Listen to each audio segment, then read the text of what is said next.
प्रयागराज में 2023 में एक बेजुबान पालतू कुत्ते की मौत हो गई थी, जिसके बाद उनके जो मालिक हैं अनुभव परिहार अब तक 200 से ज़्यादा आरटीआई जो है उन्होंने दाखिल कर दी है।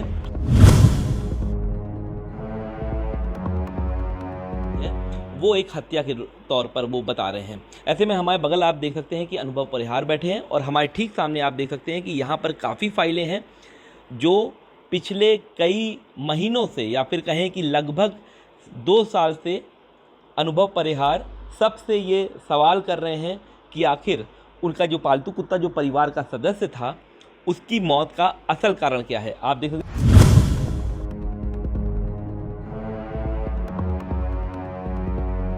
जब मेडिकल चूँकि ड्रग विभाग क्लियर लिख के दे रहा है आरटीआई में कि जिसको भी हम फॉर्म 20-21 लाइसेंस इशू करते हैं मेडिकल स्टोर के लिए, उसमें बहुत क्लियर ये चीज़ लिखा हुआ है कि कोई भी वेटरनरी डॉक्टर वहाँ पे प्रैक्टिस नहीं कर सकता है।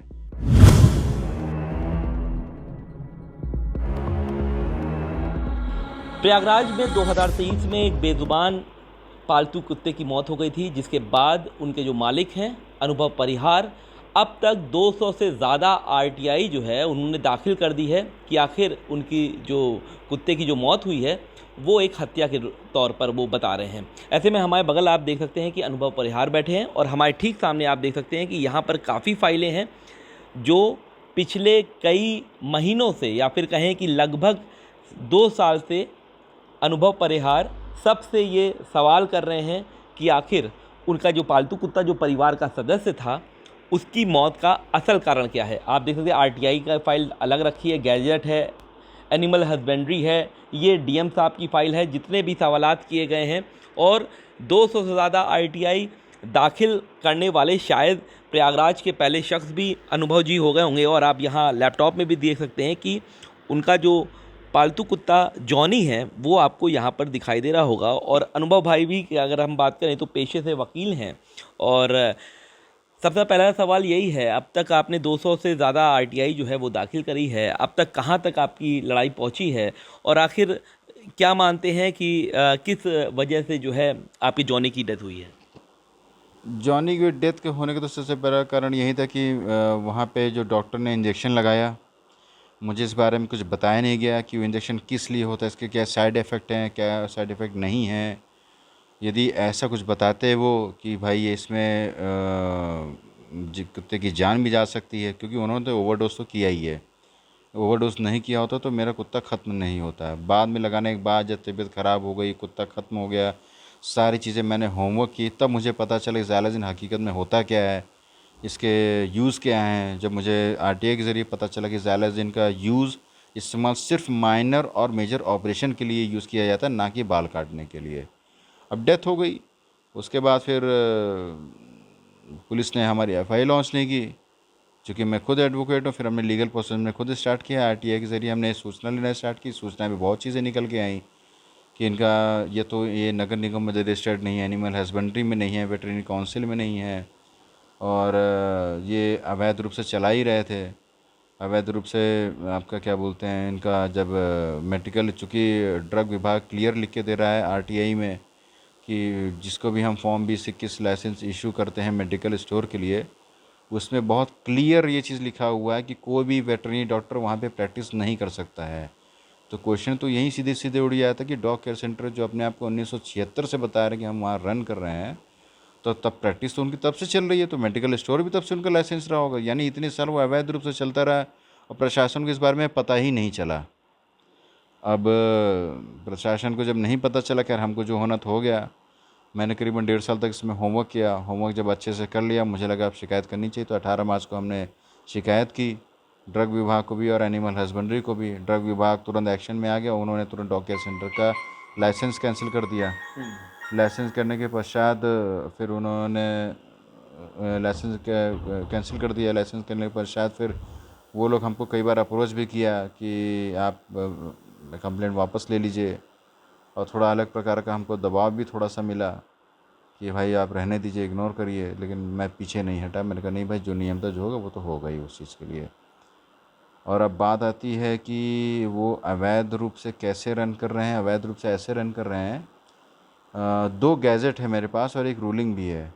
गैजेट में साफ साफ ये लिखा हुआ है कि जो भी मशीन आप वेटरनरी क्लिनिक में यूज़ करेंगे, चाहे वो एक्सरे के ही ऑपरेशन से हो या क्लिनिक ओपन करने के लिए हो या किसी भी चीज़ के लिए हो, तो आपको चीफ वेटरनरी ऑफिसर से आपको एक एनओसी लेना पड़ेगा। डॉग केयर सेंटर ने एनओसी नहीं ली थी, और जो अभी डॉक्टर जो विकास कुमार सिंह जहाँ पे ये क्लिनिक रन कर रहे हैं, वेट एंड पेट क्लिनिक, वहाँ पे भी इन्होंने एनओसी नहीं ली है।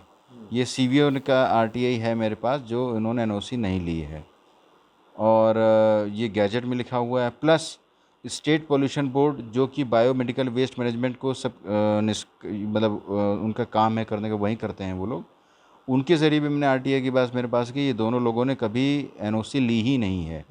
और सीवीओ भी लिख के दे रहे हैं कि इन्होंने कभी एनओसी हमसे नहीं ली। जब एनओसी ली नहीं तो बायोमेडिकल वेस्ट से भी इनको एनओसी नहीं मिली।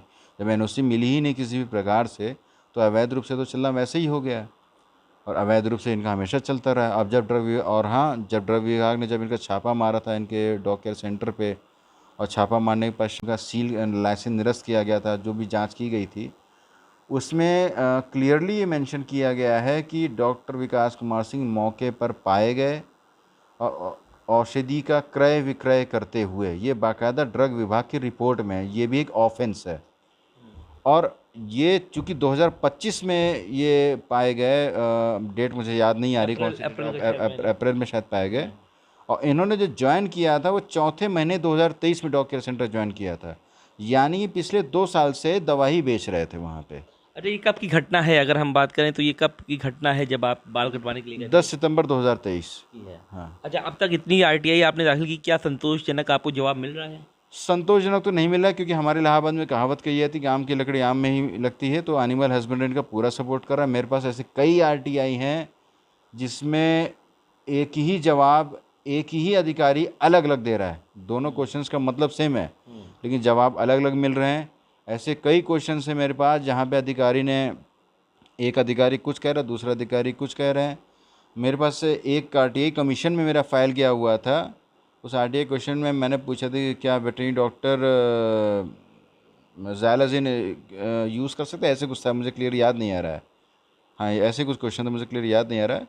उसमें मैंने पूछा था, तो उनका जवाब जो आ रहा है कि आरटीआई की धारा फला के तहत ये जवाब देना पोस्टिंग नहीं है।